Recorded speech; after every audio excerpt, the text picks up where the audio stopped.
Dear students, I hope you are fine. तो बच्चों चलो स्टार्ट करते हैं आज हम आपका आगे वाला पोर्शन। ठीक है, तो देखो, it was during lunch break, मतलब जैसे लंच ब्रेक होता है स्कूल में बच्चों, है ना, तो उसके दौरान, यानी लंच ब्रेक के दौरान की बात थी।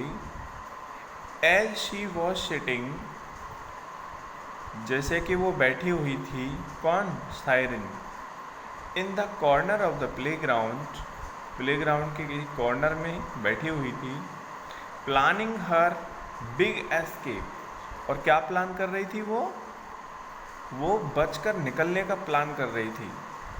बैक टू टेहरन, और टेहरन वापस जाने का एक बड़ा प्लान वो बना रही थी। ठीक है, यानी लंच ब्रेक के दौरान वो प्लेग्राउंड के एक कॉर्नर में बैठी हुई थी और उसके दिमाग में प्लान चल रहा था कि वो किसी तरीके से वो टेहरन वापस चली जाए। ओके, तभी क्या हुआ बच्चों, दैट अ यंग बॉय, तभी एक young boy approached little siren, उस लिटिल सायरन के पास आया, यानी उससे संपर्क किया। और क्या बोला वो लड़का, माई नेम इज स्टेफन, मेरा नाम स्टेफन है। सेड द बॉय, उस लड़के ने कहा, उस लड़के ने क्या बोला कि मेरा नाम स्टेफन है। जैसे इंट्रोडक्शन देते हैं, कोई मिलता है कि my name is this, okay, इसी तरह से लड़के ने बोला। फिर आगे बोला उसने, would you like to share, would you like to share, क्या तुम पसंद करोगी, शेयर, टू शेयर, क्या तुम पसंद, वुड यू लाइक, क्या तुम पसंद करोगी, टू शेयर, शेयर करने की, some of my milkshake with me, तो क्या तुम मेरे साथ मेरी कुछ मिल्क शेक शेयर करना पसंद करोगी। And with that the young boy offered, और इस तरह से उसने, जो यंग बॉय था, लड़का जो था, उसने ऑफर किया किसको, सायरन को, his strawberry milk shake with a straw in the top, यानी जो एक मिल्क शेक जिसके ऊपर क्या लगी हुई थी, एक स्ट्रॉ लगी हुई थी। आप जानते हो बच्चों, है ना, एक पाइप लगा, पतला सा पाइप लगा रहता है ना, स्ट्रॉ लगी रहती है ना मिल्क शेक में, तो वो लगी हुई थी, उसमें स्ट्रॉबेरी फ्लेवर था उसमें, तो वो उसने ऑफर की उसको, सायरन को। देखो बच्चों आगे देखते हैं।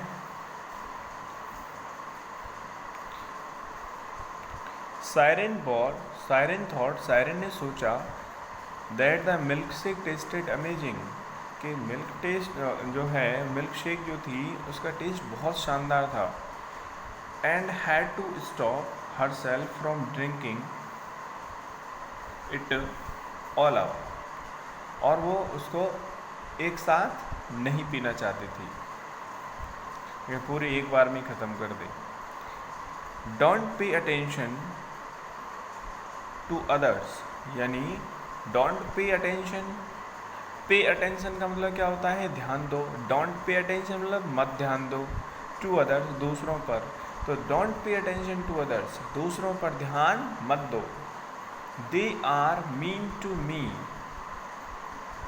दे are mean to me too sometimes, मतलब वो कभी कभी मेरे बारे में भी कहते हैं, या कभी कभी मुझसे भी कहते हैं।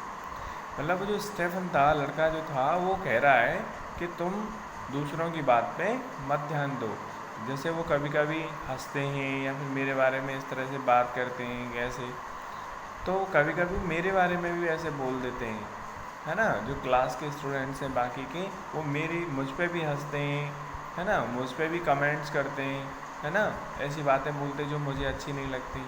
तो स्टेफन कह रहा है कि तुम परेशान मत हो, और मुझसे भी कभी कभी कह देते हैं वो, बिकॉज, क्योंकि आई लिव विद मम, मैं अपनी मम के साथ रहता हूँ, अपनी मम्मी के साथ, मम यानी मम्मी के साथ रहता हूँ। माई डैड, मेरे पापा, left us a long time ago, बहुत समय पहले हमें छोड़कर चले गए थे। एंड नाउ, और अब, it is just the two of us, और अब हम केवल दो ही हैं। माई मम, मेरी माँ, इज ब्रिलियंट, एक बहुत ही अच्छे हैं, ब्रिलियंट हैं, होशियार हैं, एंड लुक्स आफ्टर मी, और मेरी देखभाल करती हैं, रियली वेल, वास्तव में बहुत अच्छी तरह से, यानी मेरी माँ बहुत होशियार हैं और बहुत अच्छी तरह से मेरी देखभाल करती हैं।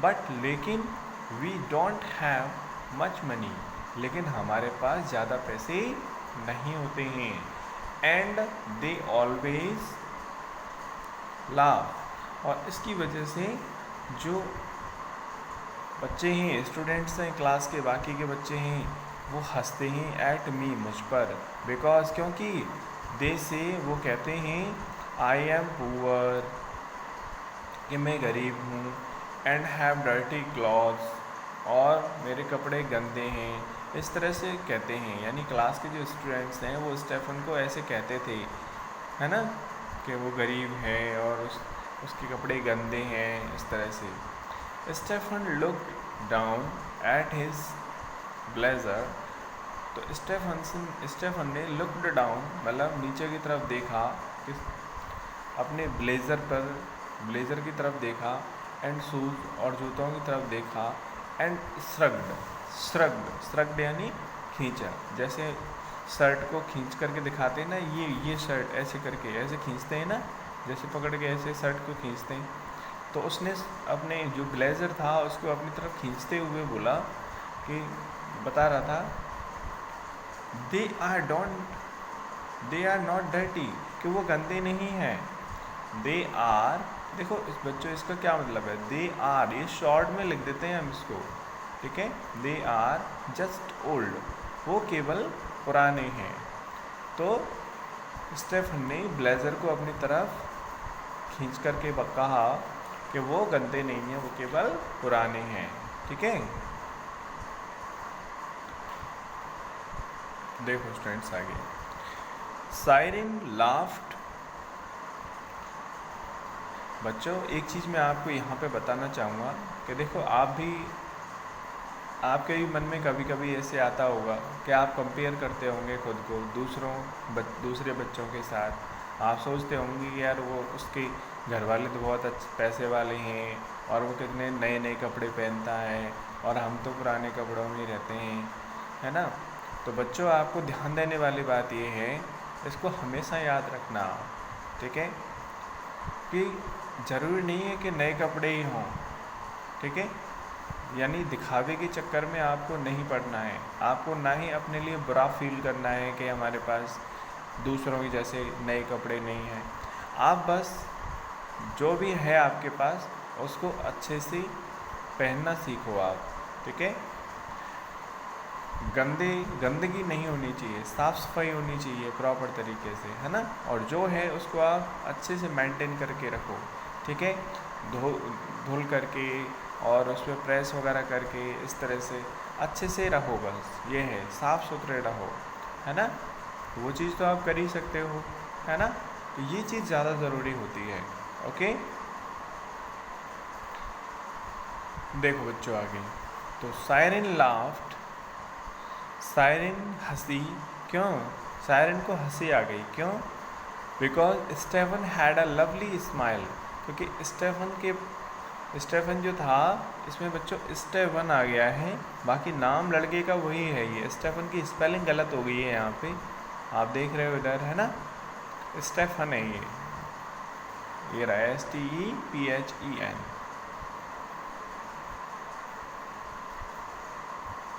PH आएगा इसकी जगह पे, ठीक है, PH, Stefan had a lovely smile, क्योंकि स्टेफन की एक लवली स्माइल थी।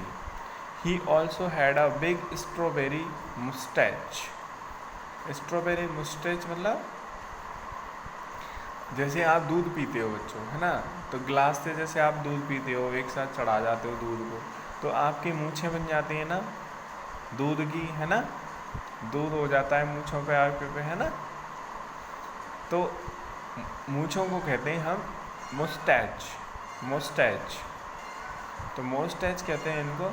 ऐसे ही वो मिल्क शेक जो था उसको जब पी रहा था स्टेफन, तो उसकी स्ट्रॉबेरी वाली जो है क्या बन गई थी, मूँछें बन गई थी, है ना। इसको देख कर के सायरन को हंसी आ गई थी। From pulling out the straw of his milk shake and drinking out, यहाँ से पढ़ते हैं फिर से, moustache, from pulling out the straw of his milk shake and drinking straight from the बोतल। मतलब जो पुलिंग यानी पुलिंग आउट मतलब खींच करके बाहर निकालना, ठीक है। Pulling out the straw of the his milk shake यानी जो उसकी मिल्क शेक में जो स्ट्रॉ लगी हुई थी उसको उसने बाहर निकाल दिया और डायरेक्ट जो है बॉटल से ही पीने लग गया था वो। इसकी वजह से उसकी मूंछें बन गई थी, है ना। All down in one with a glug और ग्लगिंग साउंड। तो बोतल से जब वो डायरेक्ट पी रहा था तो उसकी आवाज़ कैसे निकल रही थी, गटकने की आवाज़। जैसे आपने देखा होगा बच्चों, कभी कभी आप पानी पीते हो, दूध पीते हो, एक साथ पीते हो ना, तो क्या होता है, गटक गटक की आवाज़ आती है ना। इस तरह से वो उसको पी गया था जल्दी से। The young girl had to admit that she had never let other people's opinion bothered her before, so why should she start now? Okay, तो बच्चों the young girl had to admit मतलब कि जो लड़की थी सायरन, उसको ये समझ में आ गया था कि that she had never let other people's opinion bother her, यानी कि वो ओपिनियंस यानी विचार, बोदर यानी परेशान, अदर पीपल्स ओपिनियन मतलब दूसरे लोगों के विचार, ठीक है। She had never let other people's opinion bother her before, यानी कि वो कभी भी दूसरे आदमियों के विचारों से परेशान नहीं हुई थी। So why should she start now, तो उसे अब क्यों होना चाहिए परेशान। तो वो इस तरह से विचार कर रही थी, सोच रही थी कि वो कभी भी दूसरों की बातों से परेशान नहीं होती है, तो उसे अब क्यों परेशान होना चाहिए, यानी मैं अब क्यों परेशान हूँ, ठीक है। ओके स्टूडेंट्स, तो आज के लिए बस इतना ही। Okay, now let me show your homework. So this is your assignment number 10 और ये इट वॉज ड्यूरिंग से लेकर के स्टार्ट नाउ तक है। ओके, और हार्ड वर्ड्स हैं बच्चों ये इसकी, है ना, ज़्यादा नहीं है, 7 हार्ड वर्ड्स हैं। उसके बाद आप देख रहे हो यहाँ पे 2 क्वेश्चंस हैं। What was the name of young boy, ये कट गया है, ये कुछ नहीं है। Okay, what was the name of young boy who offered the milkshake to Shirin, इसको आपको लिखना है। यंग बॉय का नाम क्या था जिसने शायरिन को मिल्क शेक ऑफर की थी। दूसरा है make sentences using moustache, opinions और बोदर। ये ब्रदर नहीं है बच्चों, ध्यान रखना है। बोदर का मतलब होता है परेशान और ब्रदर यानी भाई, वो अलग आता है, उसकी स्पेलिंग अलग होती है। ये बोदर है, बोदर यानी परेशान होना। Okay, so thank you.